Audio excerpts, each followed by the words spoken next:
एक गांव में दो बूढ़ी औरतें रहती थीं। दोनों का कोई नहीं था। उनका पेशा था भीख मांगना। सुबह से रात तक जो भी मिलता उसी से उनका गुजारा चलता।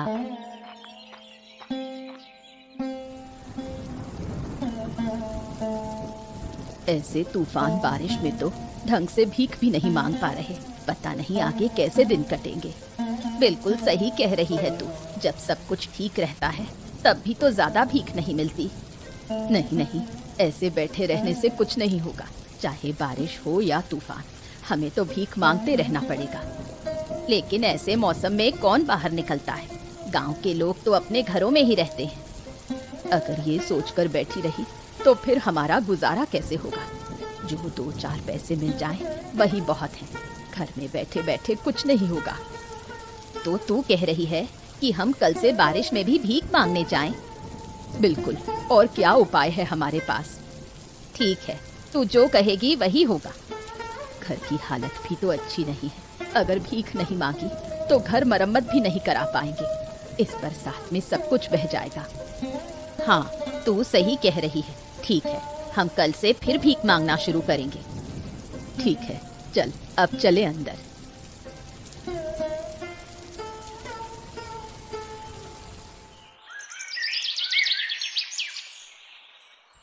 उस रात की भारी बारिश और तूफान ने सांता और कांति बूढ़ी की रसोई घर को तोड़ दिया।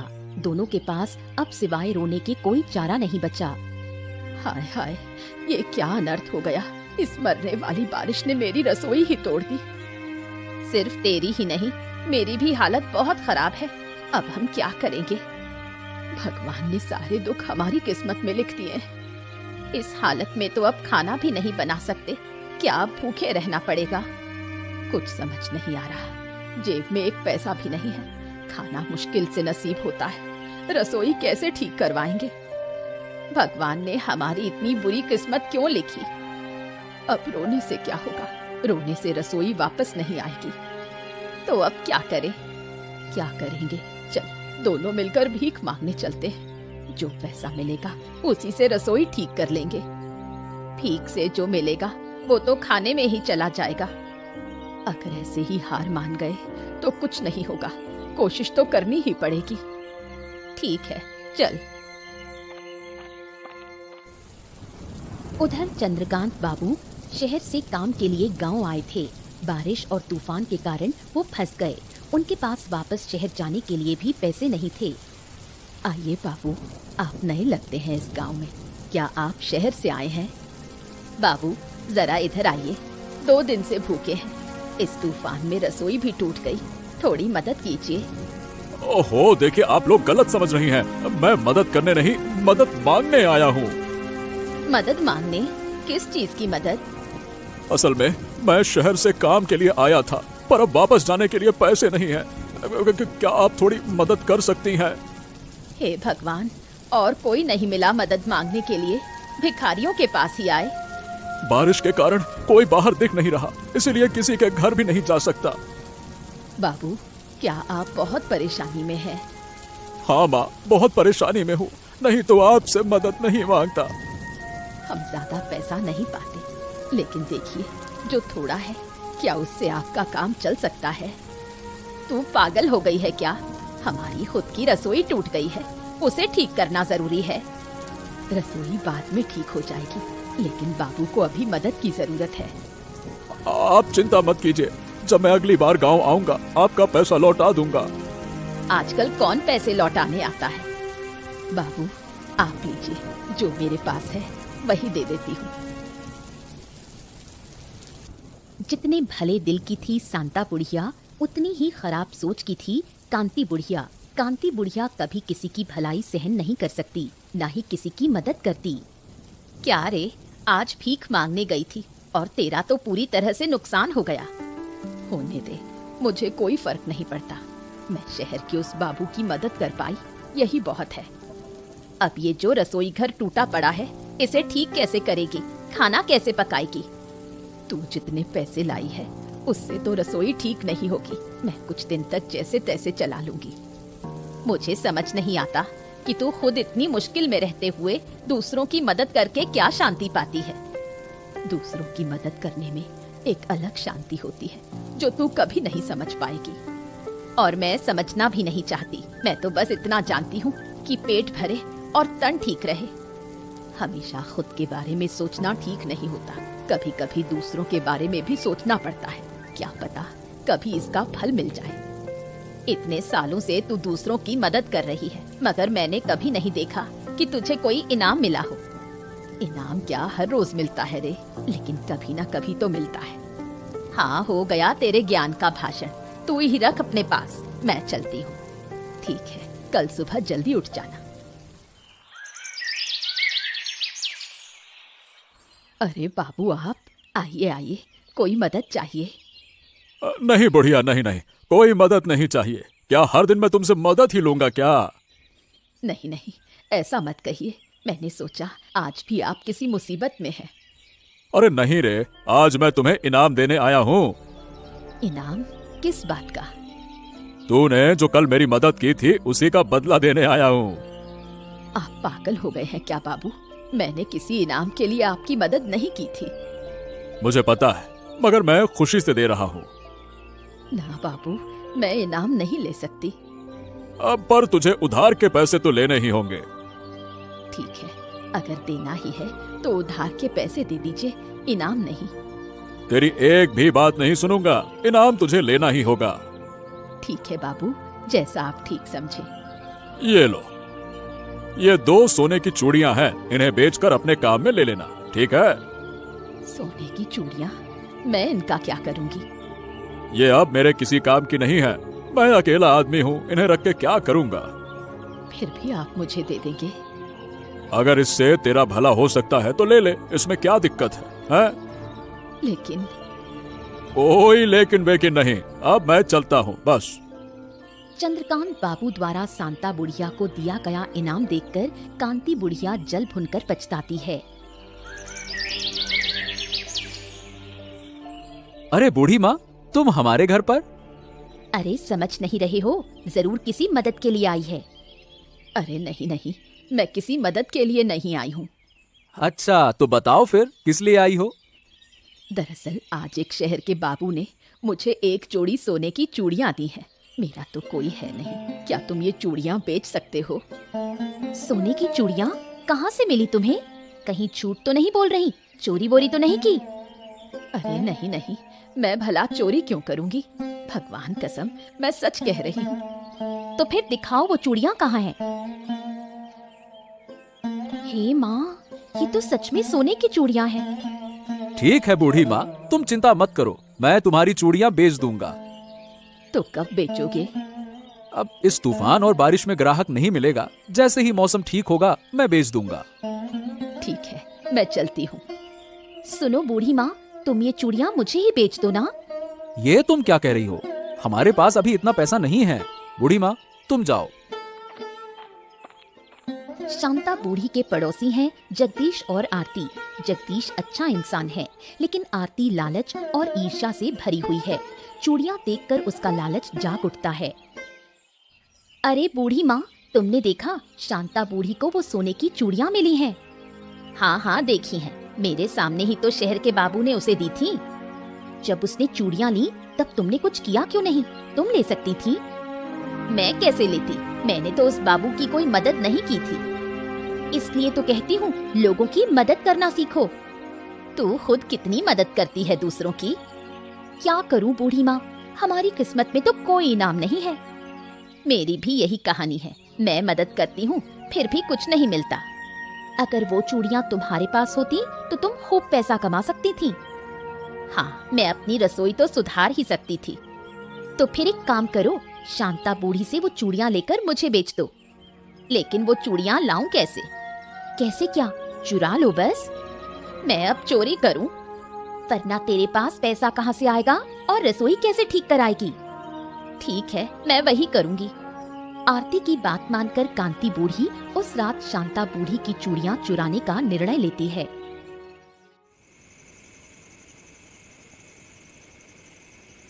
जैसा सोचा वैसा किया। कांति बूढ़ी रात को चुपचाप शांता बूढ़ी के घर में घुसकर चूड़ियाँ चुरा लेती है। शांता को कुछ पता ही नहीं चलता। हाय, मेरे सुख को किसकी नजर लग गई? किसने मेरी बर्बादी कर दी? अब क्या होगा? क्या हुआ? ऐसे क्यों रो रही हो? क्या बताऊं, मेरी सोने की चूड़ियां चोरी हो गई, कहीं नहीं मिल रही। क्या कह रही हो? कौन चुरा सकता है? पूरे घर में ढूंढ लिया, कहीं नहीं। मेरे सुख पर किसी की नजर लग गई। रो मत, शायद किस्मत में नहीं था। लेकिन चुराया किसने? मैंने तो किसी का कोई नुकसान नहीं किया। शायद किसी चोर की नजर पड़ गई थी। लेकिन मेरी चूड़ियों की बात तुम्हें, जगदीश और आरती को ही पता थी। तो क्या कहना चाहती हो? मैंने चुरा ली? अरे नहीं नहीं, मैंने ऐसा कुछ नहीं कहा। हो सकता है कोई बाहर से चोर आया हो। शायद मेरी किस्मत ही फूटी थी। चलो, पहले जैसे दिन काटे थे वैसे ही काट लेंगे। कुछ दिन यूं ही बीत जाते हैं।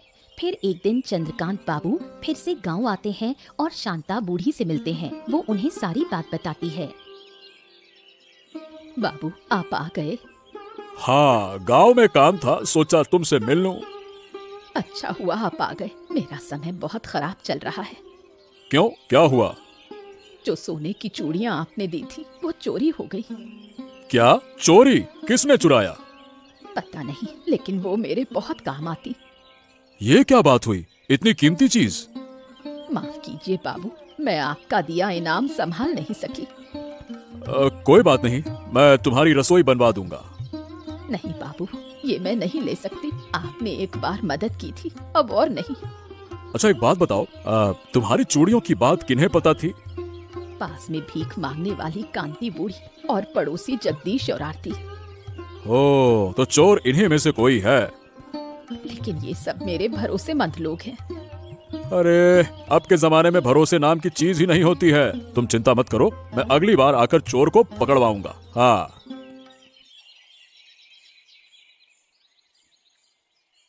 अरे ये बाबू फिर यहाँ क्यों आया है?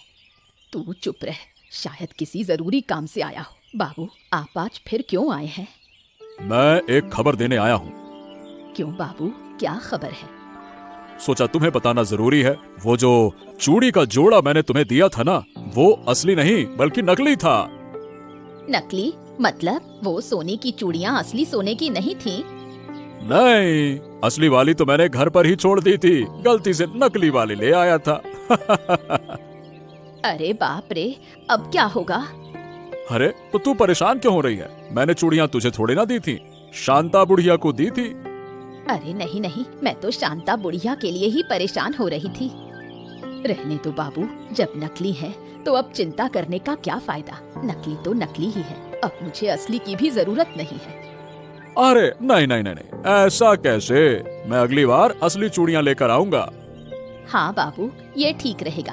आप अगली बार असली चूड़ियाँ लेकर आइए।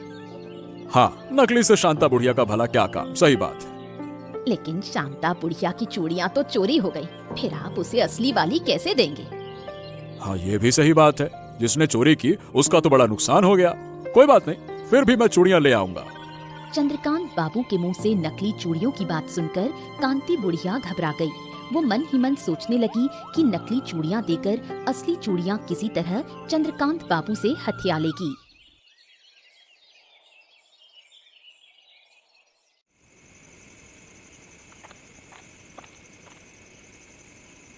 क्या हुआ बहू, इतनी रात को मेरे घर क्यों आई हो? कोई जरूरत थी क्या? जरूरत है या नहीं ये तो नहीं जानती। मैंने ही तो तुमसे कहा था कि शांता बुढ़िया की चूड़ियाँ चुरा ले। हाँ हाँ, मैंने कब की चुरा ली, अपने पास रख ली। क्यों री? मैंने तो तुझसे कहा था कि मैं तुझसे खरीद लूंगी।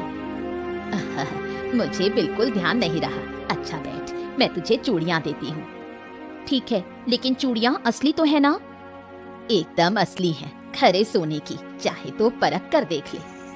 फिर तो ठीक है, मुझे दे दे, मैं ले जाती हूँ। दे सकती हूँ, लेकिन मुझे अच्छा दाम देना होगा, नहीं तो नहीं दूंगी।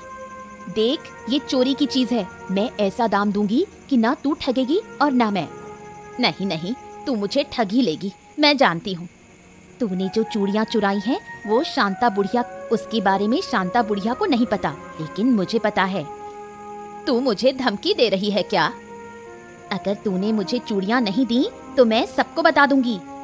अरे नहीं नहीं, जो दाम तुझे सही लगे दे देना। ये चूड़ियाँ मेरे किस काम की? ठीक है, दे दो, ज्यादा बातें मत करो, बहुत रात हो गई है।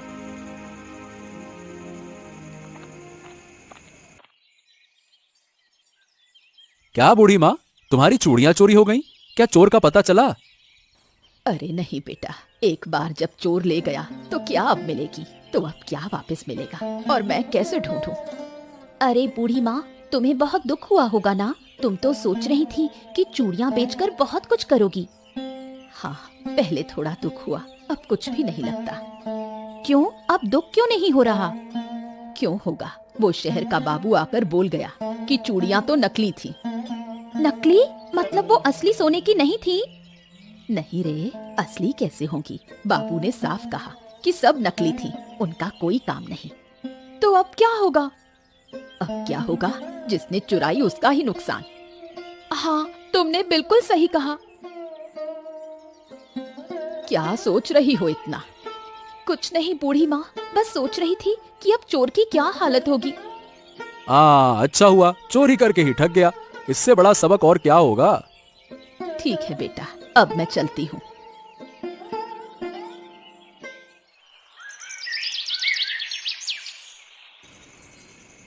अरे बहू, फिर से मेरे घर क्यों आई हो?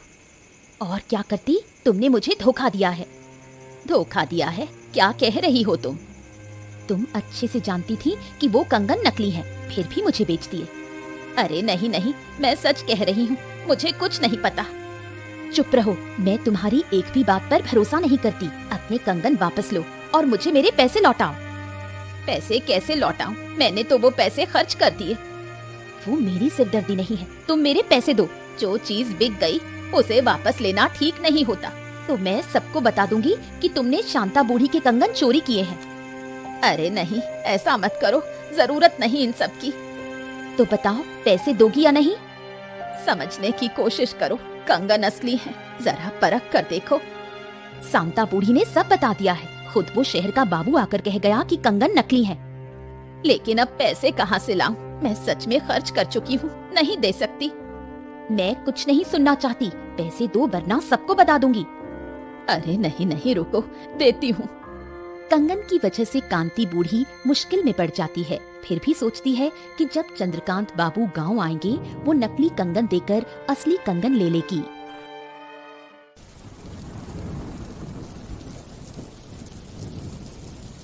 अरे शहर वाले बाबू, मैं तो आपका ही इंतजार कर रही थी। आइए आइए। आज शांता बूढ़ी नहीं आई, तुम अकेली हो? नहीं, वो आज नहीं आई। आपको क्या चाहिए बाबू, बताइए, मैं मदद कर सकती हूँ। अगर मदद कर सकती हो तो मुझे थोड़े पैसे दे दो, मुझे शहर लौटना है। ठीक है, जितने पैसे चाहिए ले लीजिए, बदले में मुझे कुछ तो देंगे ना? बदले में? किस चीज का? अरे वही तो, मैं आपकी मदद कर रही हूँ, बदले में कुछ तो दीजिए। ओह, मैं तो असली कंगन लाया था शांता बूढ़ी के लिए। वो तो आई नहीं, और नकली कंगन मेरे पास है, आप बदले में असली दे दीजिए। लेकिन तुम्हारे पास कंगन आए कैसे? शांता बूढ़ी के कंगन तो चोरी हो गए थे ना। अब जब सबको पता चल गया है कि कंगन नकली है, तो चोर ने आकर मुझे दे दिए। ओह, तो फिर चोर का नाम बताओ, उसे सजा मिलनी चाहिए। अरे बाबू, नाम नहीं बता सकती, आपको कंगन तो मिल गए ना, बस यही काफी है। ठीक है, लेकिन असली कंगन मैं अभी नहीं दूंगा, शांता बूढ़ी के सामने ही दूंगा। लेकिन क्यों बाबू? ओहो, मैंने बस समझो तय कर लिया है, बस अब तुम मुझे नकली कंगन दे दो, लाओ। चंद्रकांत बाबू अब अच्छे से समझ जाते हैं कि कांति बूढ़ी ने लालच में आकर चोरी की थी। वो उसे सजा देने का निर्णय लेते हैं। कांति बूढ़ी को बिल्कुल अच्छा नहीं लगता कि चंद्रकांत बाबू शांता बूढ़ी की मदद कर रहे हैं। आपका बहुत धन्यवाद बाबू, आप न होते तो मैं किससे मदद मांगती। अब इसमें धन्यवाद देने जैसी कोई बात नहीं है, रसोई ठीक कराने के लिए तुमने मुझे पैसे दिए थे। लेकिन आपने वो पैसे भी मुझे लौटा दिए और फिर रसोई ठीक कर दी। मैंने कितनों से मदद मांगी, किसी ने मदद नहीं की।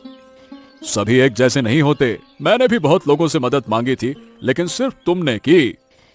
चलिए, आखिरकार रसोई ठीक हो गई, अब बारिश में कोई परेशानी नहीं होगी।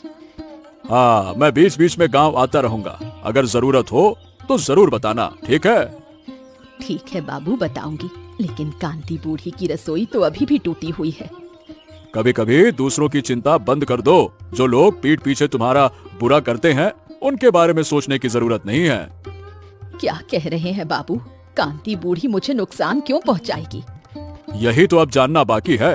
थोड़ी देर में खुद ही समझ में आ जाएगा। कुछ समझ नहीं आ रहा। कोई बात नहीं, बस देखते रहो।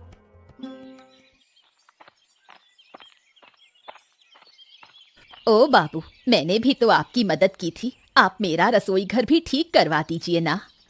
हाँ बाबू, कांति बुढ़िया बिल्कुल सही कह रही है। अगर आप उसका रसोई घर थोड़ा ठीक करवा देते तो अच्छा होता। मैं इतना महान नहीं हूँ कि एक चोर के लिए इतना सब कुछ करूँ। चोर मतलब? चोर मतलब तुम्हारा वो सोने का कंगन का जोड़ा इस कांति बुढ़िया ने चुराया था। अरे नहीं बाबू, मैंने चोरी नहीं की। आप झूठ क्यों बोल रहे हैं? अब मैं झूठ नहीं बोल रहा, पहले झूठ बोला था। झूठ यही था कि कंगन नकली थे। मतलब कंगन असली थे? आपने मुझे धोखा दिया। मैं धोखा क्यों दूंगा? तुमने खुद ही शांता बुढ़िया को धोखा देकर चुराया था। छी छी कांति, मैंने तुझे अपनी बहन की तरह प्यार किया और तूने मेरे साथ ऐसा किया। मुझ में लालच आ गया था, इसलिए ऐसा करने को मजबूर हो गई। अगर मैं इस गांव का होता तो कांता बुढ़िया को उसके अपराध की सजा जरूर देता, लेकिन अब वो मेरे बस में नहीं है। रहने दीजिए बाबू, सजा देने की जरूरत नहीं है। पकड़ने आने के बाद भी जिसे शर्म नहीं, उसे सजा देने से भी कोई फर्क नहीं पड़ता। ये ठीक कह रही हो। ये लो तुम्हारा असली कंगन का जोड़ा, इसे संभाल कर रखना। अब इन कंगनों की मुझे कोई जरूरत नहीं, आप इसे अपने पास ही रखिए। अरे नहीं नहीं नहीं नहीं, ऐसा नहीं हो सकता। जरूरत हो सकती है, आप रख लीजिए बाबू। अगर कभी जरूरत हुई तो आपसे मांग लूंगी। ठीक है, चलो मैं चला।